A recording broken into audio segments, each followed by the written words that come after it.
أعوذ بالله من الشيطان اللعين الرجيم بسم الله الرحمن الرحيم الحمد لله رب العالمين بارئ الخلائق أجمعين والصلاة والسلام والتحية والإكرام على نبينا وشفيع ذنوبنا وطبيب قلوبنا مولانا ومولى الثقلين جد الحسن والحسين أبي القاسم محمد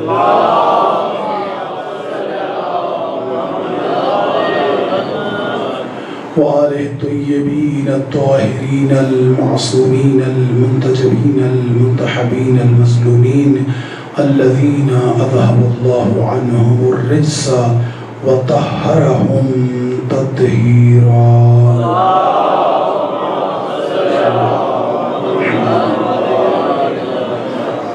ولعنة الله على أعدائهم أجمعين من يوم عذابتهم إلى قيام يوم الدين أما بعد فقد قال الله الحكيم في كتابه المتين وفرقان الحميد وقوله الحق بسم الله الرحمن الرحيم لا إكراه في الدين قد تبين الرشد من الغي فمن يكفر بالطاغوت ويؤمن بالله فقد استمسك بالعروة الوثقى لا انفصام لها والله سميع عليم الله ولي الذين آمنوا يخرجهم من الظلمات إلى النور والذين كفروا أولياءهم الطاغوت يخرجونهم من النور إلى الظلمات أولئك أصحاب النار هم فيها خالدون صلوات پڑھتے محمد وعلى محمد.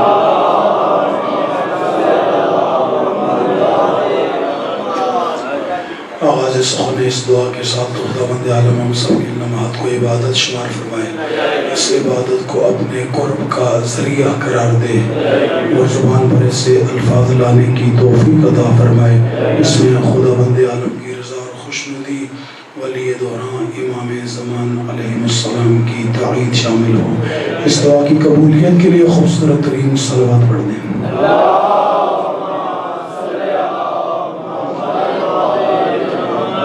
ایک ایسی صلوات پڑھیں تاکہ گفتگو کرنے کا دل کریں.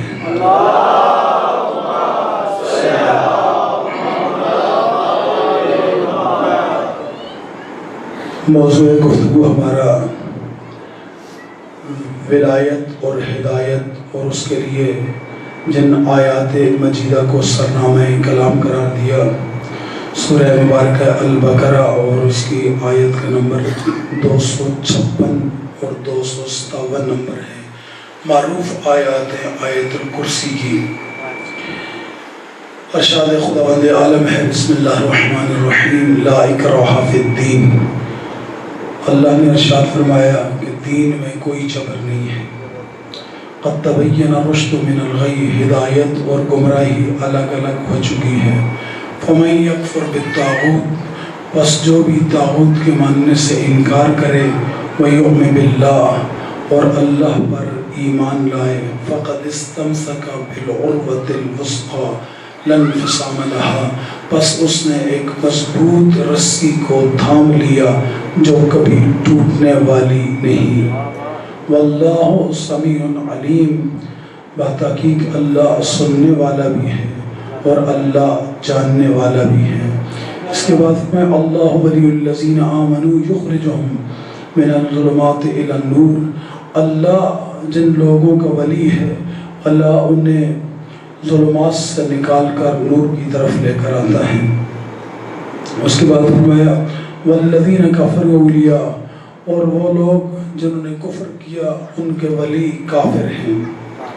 وہ کرتے کیا ہیں؟ وہ انسان کو نور سے نکال کر ظلمات کی طرف لے جاتے ہیں. اولئک اصحاب النار ہم فیہا خالدون، یہی وہ لوگ ہیں جو ہمیشہ ہمیشہ کے لیے جہنم میں رہیں گے. سامعین محترم، اس وقت تک انسان نور کی طرف سفر نہیں کر سکتا جب تک ولی نور کو نہ پہچانے. تھوڑا سا بیدار ہو کے سنیے گا. اس وقت تک انسان نور کی طرف سفر ہی نہیں کر سکتا جب تک وہ نور کے ولی کو نہ پہچانے. جو خود نور نہ ہو وہ تمہیں نور کا راستہ کیا دکھائے گا؟ اگر نور کا راستہ دیکھنا ہے تو تمہیں نور تک پہنچنا پڑے گا۔ سامعین محترم، نور کا جو لغوی معنی کیا ہے نا علماء و مفسرین نے، وہ 3 معنی بیان فرمائے ہیں۔ فرمایا نور کی خصوصیات یہ ہے، نور دکھتا بھی ہے، نور دیکھتا بھی ہے، نور دکھاتا بھی ہے۔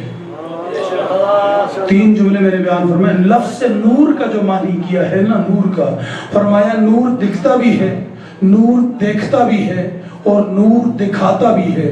اس لیے تو جب آل محمد علیہ السلام سے پوچھا کہ نبی اور رسول میں فرق کیا ہے، تو ایک جملے میں فرق بیان فرمایا، کہا جو دور سے کھڑا ہو کر منزل بتائے اسے نبی کہا جاتا ہے، اور جو انگلی پکڑ کے منزل تک لے جائے اسے امام کہا جاتا ہے۔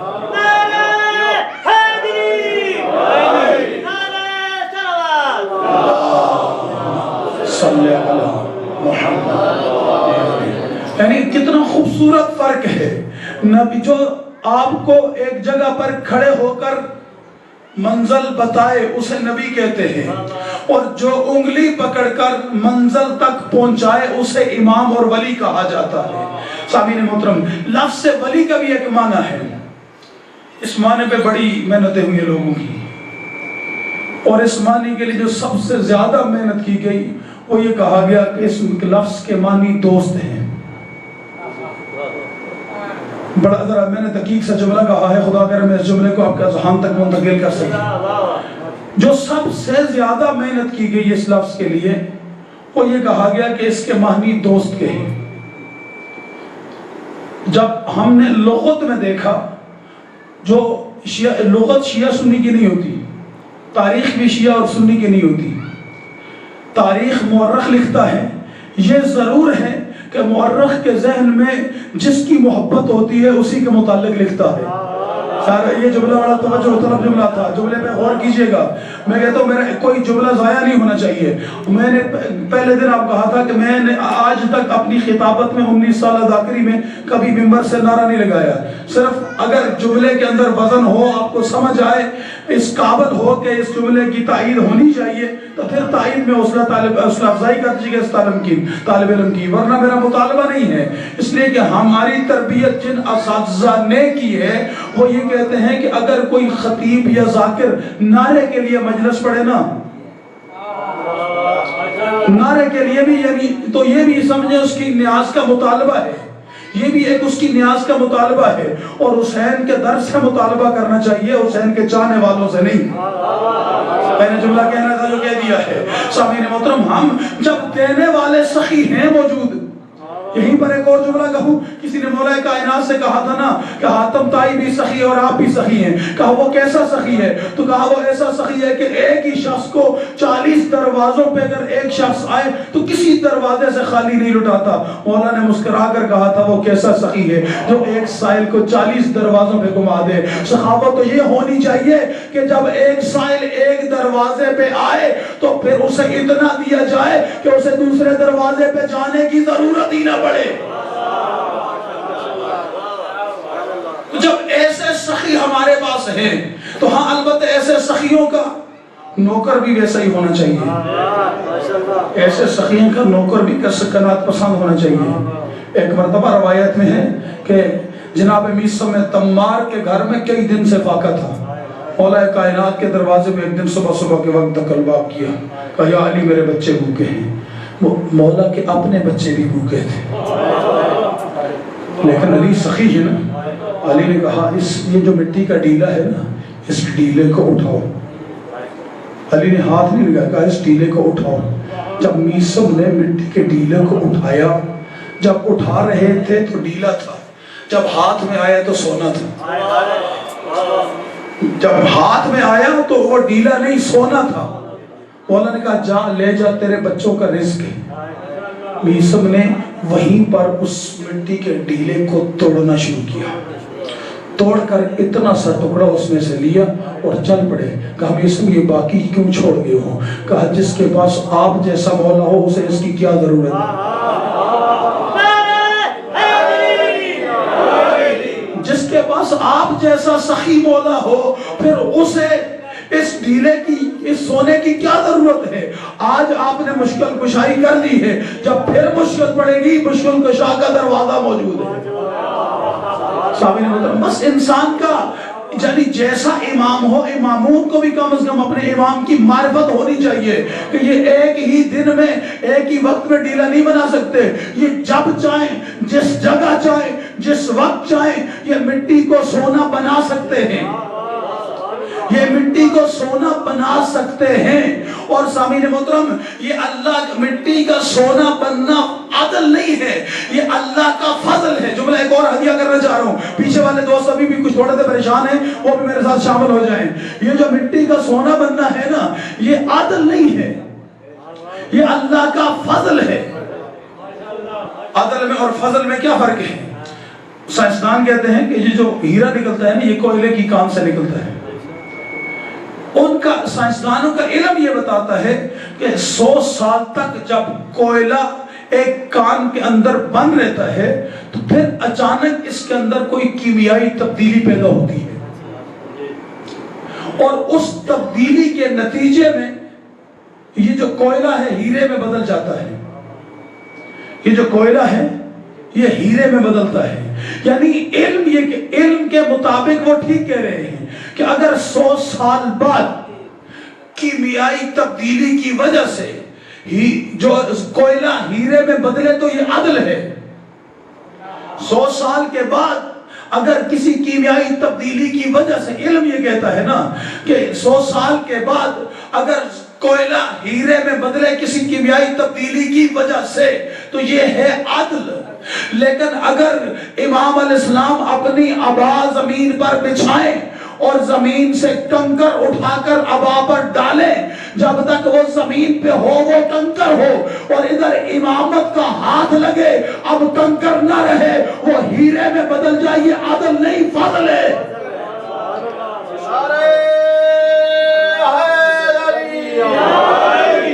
یہ اللہ کا عدل نہیں ہے، یہ اللہ کا فضل ہے، اور یہ فضل خدا نے جس نے چاہا عطا کیا۔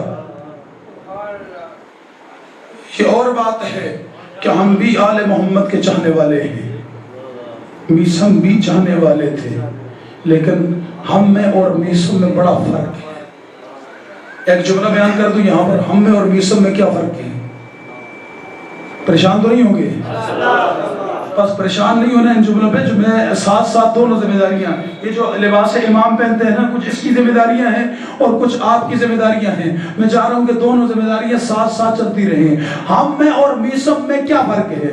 نہیں، جملے کو بدل رہا ہوں، امیر المومنین میں اور مومن میں کیا فرق ہے؟ نہیں، جملے کو اس طرح کہہ سکتا ہوں، امام المتقین میں اور متقی میں کیا فرق ہے؟ فرق اتنا ہے، جو متقی ہوتا ہے نا وہ امام المتقین کے اشارے کو سمجھتا ہے، امام کو کہنے کی ضرورت نہیں پڑتی، امام کو اسے کسی کام کے کہنے کی ضرورت نہیں پڑتی، وہ امامت کے اشاروں پہ چلتا ہے۔ جس طرح میں نے ایک مجلس میں کہا تھا نا، ساری کائنات امامت کے اشارے پہ چلتی ہے، فقط کائنات ہی نہیں چلتی، اس کائنات کا ہر باشعور مومن۔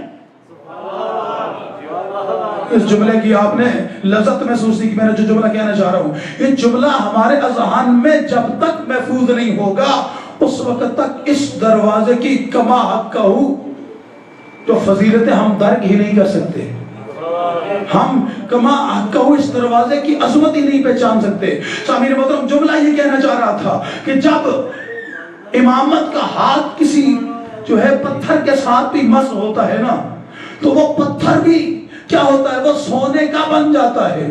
تو سامعین محترم، جن کے وجود کے اندر یہ ولایت جیسا نور رکھ دیا گیا ہو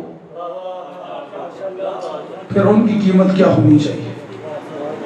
تو عرض یہ کر رہا تھا، ولی کے معنی کے اوپر بڑی محنتیں لوگوں نے کی، لیکن وہ مجبور ہوئے، انہوں نے کہا ولی کا ایک معنی نہیں ہے، پھر خود ہی انہوں نے مختلف معنی لکھے ولی کے۔ ایک جملہ، ایک ولی کا معنی مفردات میں راغب نے لکھا ہے، اور اس معنی کے اوپر کی شرح ہمارے ایک بہت بڑے فقیہ ہیں، عارف ہیں، آیت اللہ العظمہ جوادی عاملی، انہوں نے کی ہے۔ تسنیم ولایت کتاب کا نام، اس کے مقدمے میں انہوں نے اس لفظ ولی کے اوپر بہت خوبصورت بحث کی ہے۔ ولایت شیطان اور ولایت رحمان دونوں ولایتوں کے اوپر انہوں نے بہت کمال کی گفتگو کی ہے۔ تسنیم شمیم ولایت فارسی میں ہے اور اس کا ترجمہ نہیں، سمیم ولایت تسنیم ولایت فارسی میں ہے اور اس کا اردو میں ترجمہ ہے شمیم ولایت۔ میرے پاس کتاب موجود ہے۔ اس کتاب کے مقدمے میں آیت اللہ العظمیٰ جوادی عملی جو خمینی بت شکن کے شاگرد ہیں، انہوں نے مقدمے میں ایک ولی کا معنی لکھا، کہا ولی کہ اللہ بھی ولی ہے۔ اب جب اللہ کے لیے ولایت کا لفظ استعمال ہوگا تو وہاں لفظ مطلق استعمال ہوگا، یعنی جب اللہ کے لیے یہ لفظ ولی استعمال ہوگا تو مطلق استعمال ہوگا، یعنی جس جیسا کوئی نہ ہو۔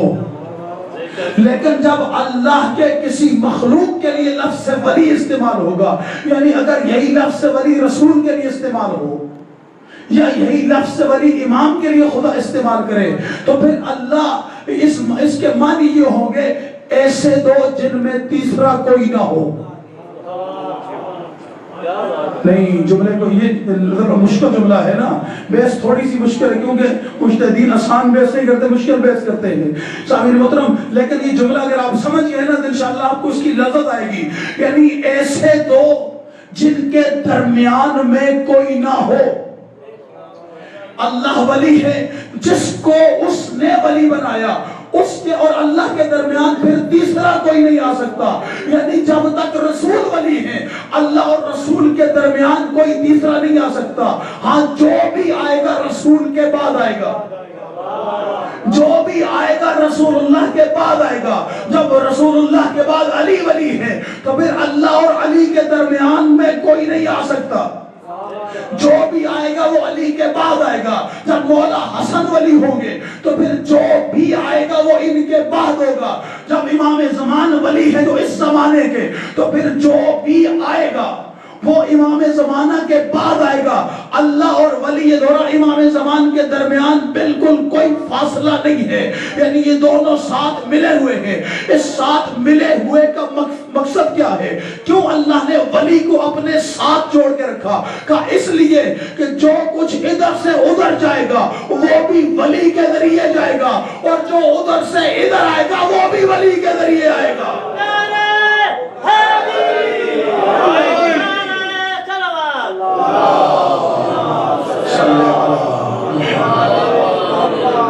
یعنی جو ادھر سے ادھر آئے گا وہ بھی ولی کے ذریعے، جو ادھر سے ادھر جائے گا وہ بھی ولی کے ذریعے۔ اگر اس کے اوپر آپ مجھ سے دلیل مانگے تو میں دلیل اس طرح دے سکتا ہوں۔ خداوند عالم نے اطاعت مانگی ہے، یا ایھا الذین آمنوا اطیعوا اللہ واطیعوا الرسول واولی الامر منکم۔ یہی ہے آیت اس سے آگے بھی ہے، اتنی نہیں ہے۔ اور اس آگے والا جملہ ہے نا وہ امت کے اندر اختلاف ختم کرنے کا ذریعہ ہے۔ لیکن ان تین جملوں پہ پہلے بات کرتا ہوں۔ یا ایھا الذین آمنوا، اے ایمان والو اطاعت کرو اللہ کی، واطیعوا الرسول اور اس کے رسول کی، واولی الامر منکم اور پھر اطاعت کرو صاحبان امر کی۔ یہی ہے نا آیت، تین جملے ہیں، اللہ کی اطاعت، رسول اللہ کی اطاعت، صاحبان امر کی اطاعت۔ اب جب حکم میں آئے گی تو پہلے اطاعت کس کی ہے؟ اللہ کی، پھر کس کی ہے؟ رسول کی، پھر کس کی ہے؟ صاحبان امر کی۔ لیکن جب عمل میں ڈلے گی، جب یہی اطاعت عمل میں ڈلے گی تو اب ترتیب الٹ جائے گی۔ سب سے پہلے صاحبان امر کی، پھر صاحبان امر کے بعد رسول اللہ کی، پھر رسول اللہ کے بعد اللہ کی۔ اس لیے تو اللہ نے مطلقاً فیصلہ کر دیا وَمَن يُطِعِ الرَّسُولَ فَقَدْ أَطَاعَ اللَّهَ۔ اس وقت تک کوئی اللہ کی اطاعت کر ہی نہیں سکتا جب تک رسول کی اطاعت نہ کرے۔ یعنی اللہ کی مطلق اطاعت رسول کی اطاعت ہے، اور رسول کی اس وقت تک کوئی اطاعت کر ہی نہیں سکتا جب تک وہ صاحبان امر کی اطاعت نہ کرے۔ سامعین محترم، کتنے عرصے کے بعد رسول اللہ کی اطاعت لوگوں کی آنکھوں سے مخفی ہو گئی تھی۔ ابھی 25 سال گزرے تھے بصرہ کے اندر جنگ، جب مولا کائنات جنگ کے لیے آئے، ایک دن مولا کائنات نے وہاں پر نماز جماعت پڑھائی۔ ذرا جملے کو سمجھیے گا. مولا علی نے نماز جماعت پڑھائی. دو نبینا صحابی رسول مولا علی کے پیچھے نماز پڑھ رہے تھے. ان کو نہیں پتا تھا نماز پڑھانے والا کون ہے، اس لیے کہ وہ ان آنکھوں سے دیکھ نہیں سکتے تھے لیکن سن سکتے تھے. دیکھ نہیں سکتے تھے لیکن سن سکتے تھے. جب مولا کائنات نے نماز پڑھائی تو پڑھانے کے بعد اس واقعے کو امام بخاری نے اپنی بخاری میں نقل کیا ہے. جب مولا کائنات نے نماز پڑھائی تو ان نابینا صحابیوں نے دوسرے صحابیوں کے کندھے پہ ہاتھ رکھ کے سوال کیا، بتاؤ یہ کون سا جوان ہے جس نے آج نماز پڑھائی ہے؟ اس نے تو ہمیں رسول والی نماز کی یاد تازہ کرا دی. اس نے تو ہمیں رسول اللہ کی نماز کی یاد تازہ کرا لی. کتنے عرصے بعد؟ جا کے سنیے گا. ڈر کے میں نے کہا ہے نا، میں نے کبھی زندگی میں ڈر کے مجلس نہیں پڑھی. ہم توہین کے قائل ہی نہیں ہیں، ہم کسی کے مقدسات کی توہین نہیں کرتے، لیکن اپنے مکتب کو ہم ڈٹ کے بیان کرتے ہیں. اس لیے کہ ہمارا یہ اصول ہے، اپنا عقیدہ چھوڑتے نہیں، دوسرے کا چھیڑتے نہیں، اور اپنے عقیدے سے اپنی اولاد کو جائل رکھنا اپنی اولاد کے ساتھ ظلم ہے. اس لیے ہم نے یہ عزاداری، یہ مجالس، یہ ذکر، یہ 1400 سال سے آل محمد کی امانت ہے جو علماء نے مسلسل جاری رکھ کر ترتیب کے ساتھ ہم تک پہنچائی ہے. اب ہم سب کی یہ ذمہ داری ہے کہ ہم اسی ذکر کو، اسی امانت کو اپنی اگلی نسل کو منتقل کر کے لیں.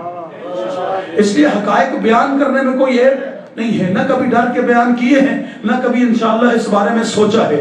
اس لیے کہ جب کسی کی میں توہین نہیں کرتا تو پھر مجھے اپنے عقیدہ بیان کرنے میں کیوں ڈر لگے؟ جملہ سمجھ آ گیا نا؟ اب بات جو کر رہا تھا، دو صحابی دوسرے صحابی سے پوچھتے ہیں، بتائیے یہ نماز پڑھانے والا جوان کون ہے؟ بتائیے یہ نماز پڑھانے والا جوان کون ہے؟ وہ صحابی کہتے ہیں کہ یہ کوئی اور نہیں، یہ رسول اللہ کا بھائی، رسول اللہ کا داماد علی ابن ابی طالب ہیں.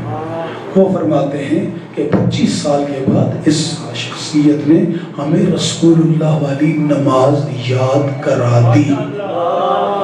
اب اگر ان کو مسلسل وہی نماز پڑھائی جا رہی ہوتی جو رسول اللہ نے پڑھائی تھی تو پھر یہ جملہ عبث ہے، یہ جملہ ان کو کہنا ہی نہیں چاہیے تھا.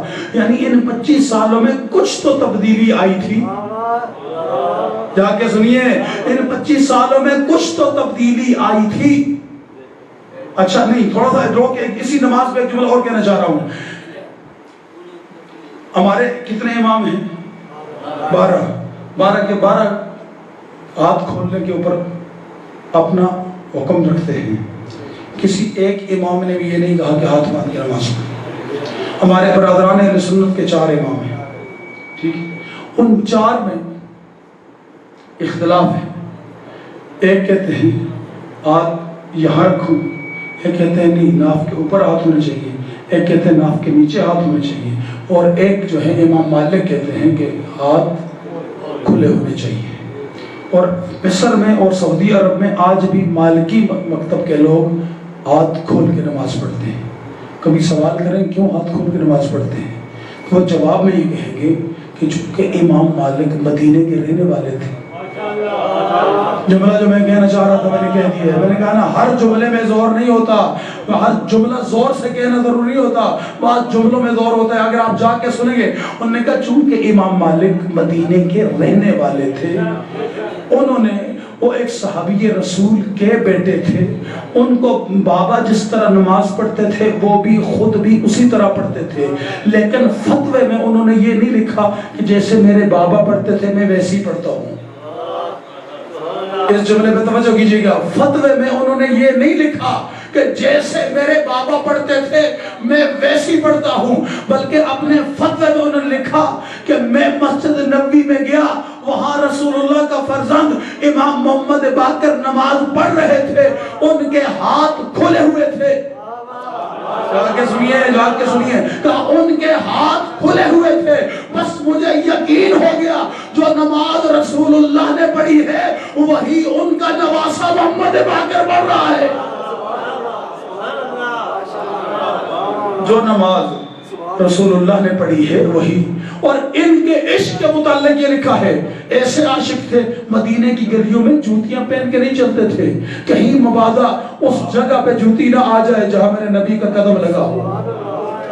یعنی دل میں نبوت کی عظمت ہے. ہم تو دشمنوں کا بھی فضائل پڑھتے ہیں اگر ان کے اندر اہلیت ہو. سامعین محترم, تو عرض یہ کر رہا تھا کہ اب نماز رسول اللہ والی کتنے عرصے کے بعد غائب ہوئی؟ 25 سال کے بعد. اگر یاد دلائی تو کس نے دلائی؟ ولایت اور ہدایت ذہن میں رہے. یاد دلائی رسول اللہ والی نماز تو کس نے دلائی؟ جو رسول اللہ کے بعد ولی تھا. اب اگر آپ ولی کے دروازے پہ آئیں گے تو آپ کو رسول اللہ والی نماز ملے گی, اگر نہیں آئیں گے تو آپ کو رسول اللہ والی نماز نہیں ملے گی. اب سامعین محترم یہی سے جملہ سمجھیے گا کہ اطاعت میں اول خدا ہے, پھر رسول ہے, پھر اول صاحبان امر ہے, لیکن جب بات عمل کی آئے گی تو پہلے صاحبان امر ہوں گے. پہلے صاحبان امر, پھر رسول, پھر خدا. تو پھر ہم سے الجھنے کی ضرورت تو نہیں ہے. ہم نے جن کو صاحبان امر مانا ہے, ہم تو جو بھی کرتے ہیں ان کی پیروی میں کرتے ہیں, اور ان کے متعلق ہمارا یہ عقیدہ ہے مولا کائنات کا. اور یہ اکیلا ہمارا ہی نہیں, اس میں آپ ہمارے ساتھ شریک ہیں کہ نبی علی نے آنکھ کھولی تو نبی کی گود میں, رسول اللہ نے آنکھ بند کی تو علی کی گود میں. مولا علی رسول اللہ کے سفر کے بھی ساتھی, رسول اللہ کے حضر کے بھی ساتھی, رسول اللہ کے گھر کے اندر کے بھی محرم, رسول اللہ کے گھر کے باہر کے بھی محرم. جب علی ہر جگہ نبی کے ساتھ موجود ہے تو پھر ہمیں بتائیے ہم نے علی کو پیروی اس لیے کی ہے کہ ہم نے علی کو ہر جگہ نبی کے ساتھ دیکھا ہے. اگر تم نے نہیں کی تو سوال تو تم سے بنتا ہے, تم علی کے دروازے سے کیوں ہٹے ہو؟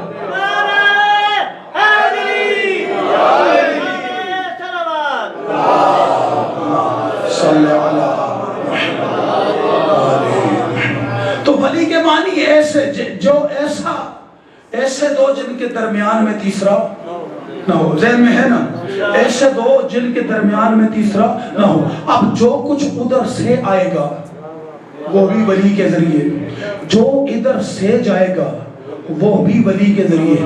اب سوچئے ادھر سے کیا آتا ہے, ادھر سے کیا آئے گا؟ بارش کہاں سے آتی ہے؟ ادھر سے. رزق کہاں سے آتے ہیں؟ ادھر سے. قائم رحمت کہاں سے آتی ہے؟ ادھر سے. توفیق کہاں سے آتی ہے؟ ادھر سے. ادھر سے ہی آتی ہے نا.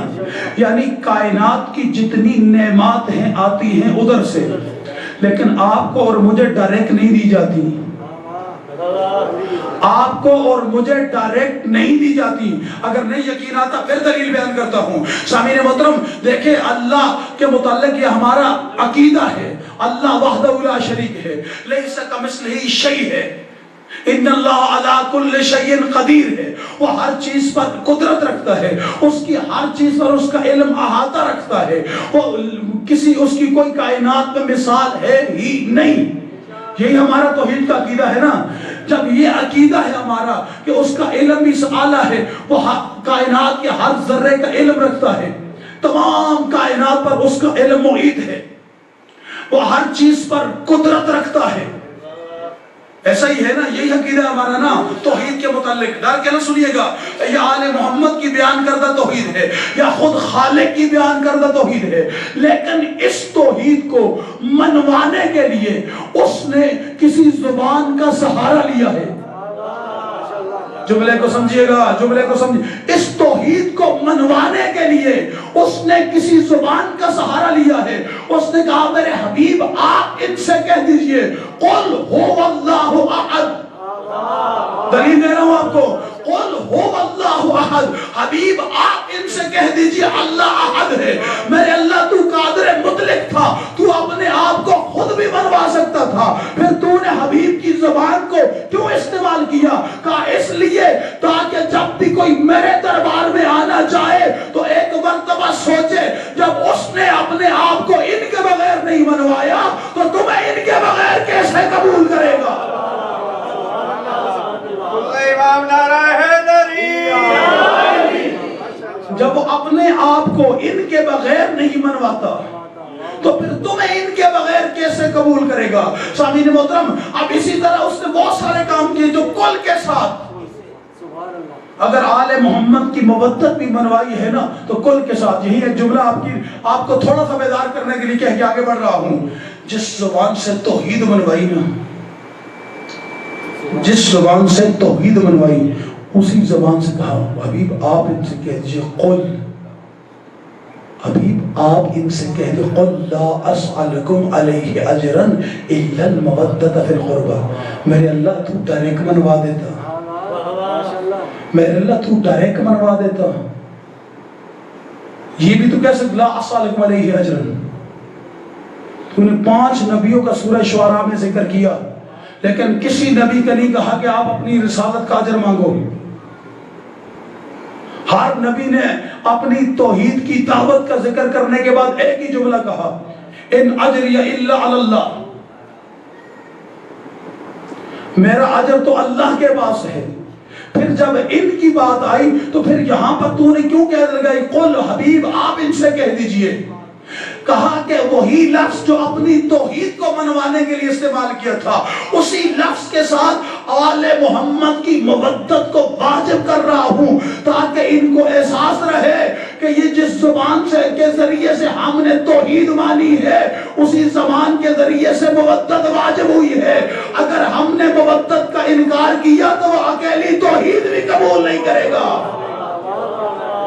اور پھر کیسے قبول کرے؟ لا اکراہ فی الدین، دین میں جبر تو نہیں رکھا اس نے، لیکن اتنا تو کہا یہ مسجد امام بارگاہ بنی ہے، اس پوری مسجد امام بارگاہ کی اگر بلڈنگ تیار ہو جائے، اس میں ایک دن کی مستری کی مزدوری نہ دی جائے. آپ نے جگہ کے پیسے دے دیے، میٹیریل کے پیسے دے دیے، صرف ایک دن کی مستری کی مزدوری نہ دے دی جائے. جائے کسی بھی مذہب کے عالم سے پوچھئے جا کر کیا ایسی مسجد میں نماز ہوتی ہے؟ اگر وہ یہ کہے نہیں ہوتی تو پھر اللہ سے اس فلسفے کا سوال تو کیجئے نا کہ خدا بندہ کیوں واجب کی ہے؟ کہا اس لیے واجب کی ہے کہ تو دیندار تو بنتا ہے لیکن دین اتنا سستا نہیں. اس دین کی اجرت ہے، جب تک دین کی اجرت ادا نہیں کرے گا میں تیرا دین تیرے منہ پہ مار دوں گا. جب تک دین کی اجرت ادا نہیں کرے گا. یہ مودت اہل مجالس اسی دین کی اجرت ہے. کسی ہندو نے کیا خوب کہا تھا، فرض کیجئے کچھ دیر یہ مجلسیں نہ ہو، سارا جہان حسین کا قاتل نظر آئے. سارا جہان حسین کا ہندو ہے لیکن اتنا شعور رکھتا ہے کہ یہ مجلسیں قاتل اور مقتول میں فرق کرنے والی ہے. عزیزان، تو جملہ ایک کہنا چاہ رہا تھا، اب ولی ہے آپ اور ہمارے درمیان. ادھر سے جو کچھ آئے گا وہ ولی کے ذریعے، ادھر سے جو کچھ جائے گا وہ بھی ولی کے ذریعے. نہ ادھر سے ادھر کچھ جا سکتا ہے، نہ ادھر سے ادھر کچھ آ سکتا ہے ولی کے بغیر. اور اس کی ایک دلیل، خوبصورت ترین دلیل جو آپ جمعے کے خطبے میں ہر خطیب سے سنتے ہیں، جو عربی کا خطبہ جمعے کا پڑھتے ہیں نا، اس میں ہر خطیب سے سنتے ہیں کہ آپ امام زمان علیہ السلام کے متعلق آپ ہی وہ ہستی ہیں جن کی وجہ سے بارشیں برستی ہیں، آپ ہی وہ ہستی ہیں جن کی وجہ سے جو ہے اللہ کی طرف سے رزق نازل ہوتا ہے. یعنی آپ کے اور ہمارے اللہ اور ہمارے درمیان سے اگر ایمان کو ہٹا دیا جائے پھر نہ ادھر سے ادھر کچھ آ گیا، نہ ادھر سے ادھر کوئی جا سکتا ہے. جب دنیا کی چھوٹی چھوٹی چیزیں ولی کے بغیر ادھر سے ادھر نہیں آ سکتی تو اتنا بڑا انسان بغیر ولی کے ادھر کیسے جا سکتا ہے؟ یہ اتنا بڑا انسان بغیر ولی کے کیسے جا سکتا ہے؟ اگر یہاں تک آپ پہنچ گئے ہیں تو اگلا جملہ کہنا چاہ رہا ہوں، جہاں سے کل گفتگو چھوڑی تھی موسیٰ علیہ السلام کے ذکر سے، آج ذرا عیسیٰ علیہ السلام کا تھوڑا سا ذکر کر دوں. عیسیٰ علیہ السلام کو لوگوں نے کیوں اللہ کا بیٹا کہا؟ کیوں اللہ کا بیٹا کہا؟ اس لیے کہا کہ ان سے کچھ معجزات